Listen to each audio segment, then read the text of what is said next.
post-lunch nap. Post-lunch nap. I want a nap, but I'm not gonna nap. Don't nap yet. Ready? Yep. Cool. Tlacoyos are a street food that you find in Mexico City a lot. You'll find ladies on the street setting up shop, making these to order, cooking them with comal, and then asking you what do you want on top. Have a little bit of seared nopales, salsa mexicana on top. Fermín Núñez from Suerte in Austin, Texas. Today we're making my version of tlacoyos. The ingredients that we're gonna be using today are gonna be masa. You can get red or blue corn, cilantro, cotija, refried black beans, nopales or cactus, serrano, lime, onion, avocado, and tomatoes. The first thing we're gonna do for making tlacoyos is the actual tlacoyo themselves. We're gonna take our masa, and we're gonna roughly divide it into 4 equal parts. They don't have to be the same weight. You can just kind of like do it with your hands and eyeball it. And then once we have those, we're gonna start to form them into a ball. You know you have good masa on your hands when, as you're doing this, your hand is not gonna have any masa or dry ingredients. This is perfectly hydrated. I prefer to do this with blue corn because it has a little bit more like a chocolatey flavor. It sears nice because we're gonna cook it a little bit harder than we do any tortilla.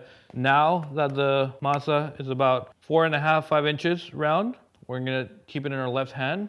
We're gonna take some of our black bean that have been refried. We're gonna put it inside. This might be the hardest part about it, but once you have it, we're gonna close it and think of it like an empanada. If a little bit of the filling starts coming out, that's fine. Once you have it like an empanada, turn it into like a little football shape.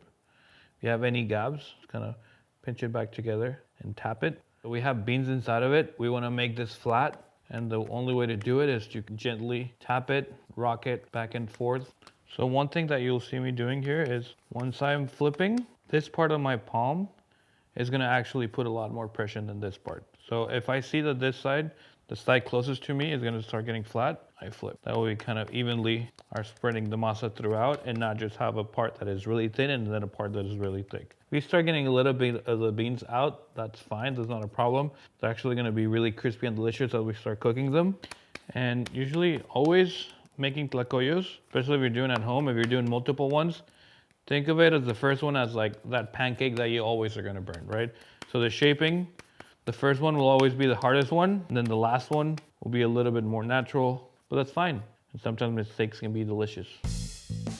All right, so now we're gonna deal with these crazy little things, not so little looking things. To process them, they're gonna feel very intimidating at first, and then you're gonna get over it, and you're gonna be like, wow, these are delicious. First thing we're gonna do is we're gonna take the bottom part off. That's usually gonna be really, really thick, not so tender. So we're just gonna get rid of that. You're gonna see that the spines are gonna go that way. We wanna go ahead and flip it and clean it the opposite way. You're not gonna have a lot of pressure. You're just gonna kind of let the weight of the knife do the trick. You'll see as you start to get closer and you get the feel of it, where you're gonna wanna hit. If you're having some trouble hitting it, just go ahead and bend it so you can go ahead and knock those out.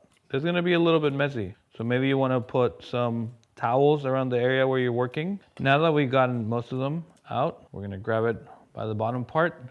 To get rid of the ones on the edges, lightly get your knife across it and trim that edge. Once you trim that edge, then you're gonna do another pass on both sides because you're gonna have a more flatter side, easier to work with. You're truly gonna see if you missed any spots. We're gonna cut them at 3 inches wide, and then we can do them 1.5 inches long. So you're gonna see right now that there's gonna be a lot of slime coming out. That's fine. Process of salting that will release all that moisture. And then the high heat cooking will also get rid of that. That's gonna definitely help with the sliminess that most people usually don't like with nopales. We're gonna go really heavy on the salt. That's what's gonna make them really tasty. And when we rinse them, we're gonna be able to pull away a little bit of that excess salt. When you're mixing it, you wanna make sure that you feel the salt, but also you see it like every single piece of nopal is being super like covered in salt. I'm gonna add a little bit more, mix it, see all that slime, that's good. We want it to stay in the bowl and not when we're actually eating it. Now, I'm gonna do the easy part, just let it set. Let it sit there for at least 30 minutes, room temperature is fine. We're gonna come back, we're gonna rinse it. In the meantime, we're gonna start prepping our salsa. While we have time, let's work on the next thing for our dish. This is gonna be the salsa mexicana. We're gonna start with the onion.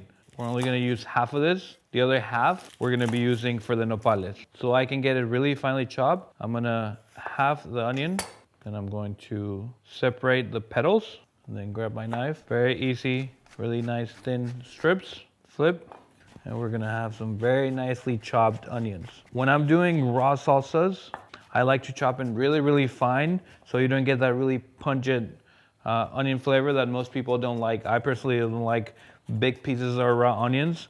That's why I like to chop them really fine, so I can have the onion flavor, but none of the pain that you get from big pieces of onion.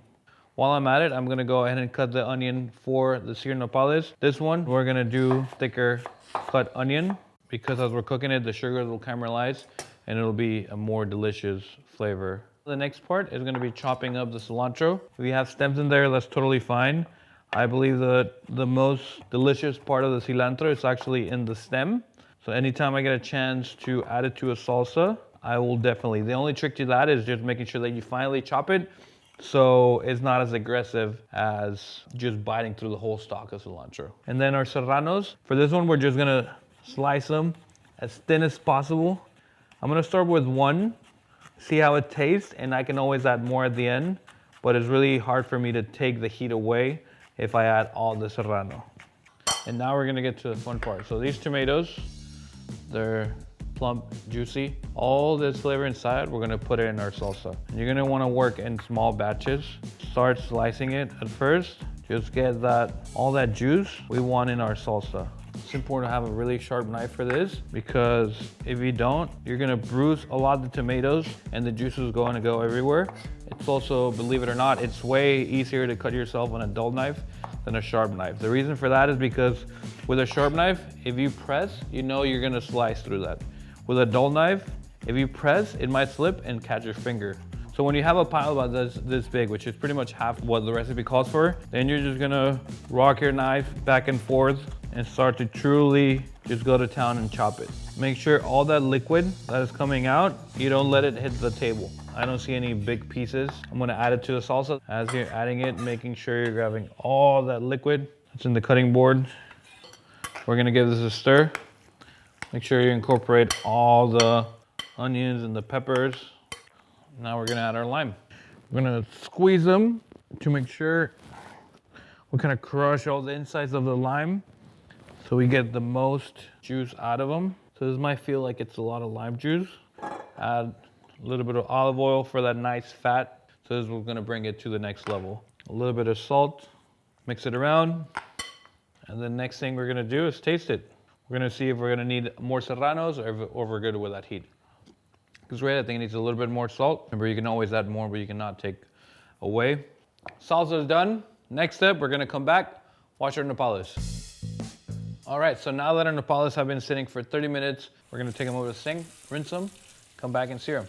So we're just gonna let the water kind of overflow, stirring it, agitating it. All those bubbles that you see in there are that slime. So we just wanna make sure we fill it to the top, turn the water off, get rid of that excess water. You can use a strainer, but you don't have to. You can just use your hands. All right, so now that we've done this a couple times, we're gonna take the nopales out of the water. That's it, now we're ready to get cooking. Now we're gonna get cooking on our nopales.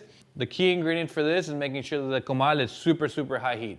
We wanna get it as hot as we can so we can have a nice char sear on the nopales. That's gonna take away that extra sliminess that there's still in there even after we soaked it in salt. I can know that it's hot because I see smoke coming out of it. We're gonna have to move fast. We're gonna add olive oil. Straight after that, we're gonna add our nopales. Right now, we wanna make sure we don't move it. We just kinda wanna develop that layer of seared, crispy nopal. You're gonna see some bubbles that are coming out. That's a little bit of that excess sliminess that it's evaporating. That's fine. We're almost there. I can started to see a little bit of the charness on the nopales. That's exactly what we're looking for. I'm gonna sprinkle the onions. I'm not adding salt because I know the nopales are already salty, or not salty, they're seasoned. So I'm gonna make sure I check at the end, but I'm pretty sure it's not gonna need a lot of salt. I'm gonna go ahead and toss so the onions can get a little bit of that char. It's gonna be super tasty. The pan's looking a little dry.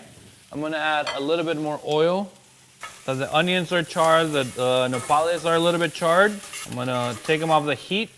I'm gonna bring the comal down to a medium-low temperature, and I'm gonna set these aside. The way I like to oil the comal for doing tortillas, tlacoyos, or tostadas, you add oil to the pan, and then I like to spread it with a paper towel. This is gonna kind of create like a natural non-stick all throughout, rather than having a little bit of spaces that have oil and some not oil. This is gonna solve that problem. Doesn't really matter what side you're gonna put down. If you were to have like a little seam side, and one side, I would start with that first, but it's not gonna make a huge difference. Depending on how big your comal is, you can cook more than one at a time. I'm gonna do 2. These will probably be cooking about 8 minutes total. What you don't wanna do right now is go ahead and start shaking or moving the tlacoyo. Right now you're developing that natural caramelization on the tlacoyo itself. If you try to move it right now, it's gonna stick, and then there's gonna be beans and masa everywhere. So right now, patience is gonna be key, and you're gonna be rewarded at the end. I know I'm almost ready to flip it, and I'll tell you why. Right now, if I lightly tap it, it can move. So I'm gonna go ahead and flip it. That char, Flavor Town. So now that we flipped them, we're gonna let them cook for 3 more minutes. This is gonna be the trick to having a really nice crispy layer by flipping it again. Another reason why I know these tlacoyos are ready is because when I look on the sides, I don't see a lot of more raw masa. I see a little bit on this one, but once I flip it, it'll be good to go. And also you can feel it and see that the masa is not soft. If you touch the raw one, you're gonna put your finger and just gonna kind of like stay down, right? With this one, I put my finger, it goes a little bit down, but it kind of like plumps back up. That's a sign of a good tlacoyo that is cooked all the way through, because you don't wanna bite into it and have raw masa. Raw masa is not as fun as cooked masa. Put my spatula down, flip it, and reverse it. And then this time, they're not gonna take as long to cook. 2 minutes, take them out of the comal, plate them, serve them, eat them, enjoy. Food. All right, so the tlacoyos are done from the comal. Now it's time to assemble and eat. We're gonna start with a little bit of nopales. You can do as much or as little as you want of this. Put a little bit of salsa on top. This salsa is gonna bring all the extra acid that we need on the dish. A little bit of the avocado. You can use a cutting board and make it fancy, or you can use a spoon and just do it like so. A little bit of cotija, and you got yourself a snack. Boom, food. Now it's time to enjoy the fruits of our labor. We're gonna eat this tlacoyo. It's nice, warm, it's delicious. I'm so excited. First you have the masa, charred, sweet, corn, a little bit of beans, so creamy. Then you go into the nopales, which are charred, juicy, not slimy. Then you have the salsa that's gonna come with the heat and the super acidic notes. We made tlacoyos. I hope you enjoyed it as much as I enjoyed it. At first, it might have seemed like it was a little bit challenging, but hopefully you close your eyes, you open your heart. Hope you had fun. You made tlacoyos. You realize it's not as hard as it might have seemed like at first. My name is Fermín Núñez from Suerte in Austin, Texas. We'll see you next time.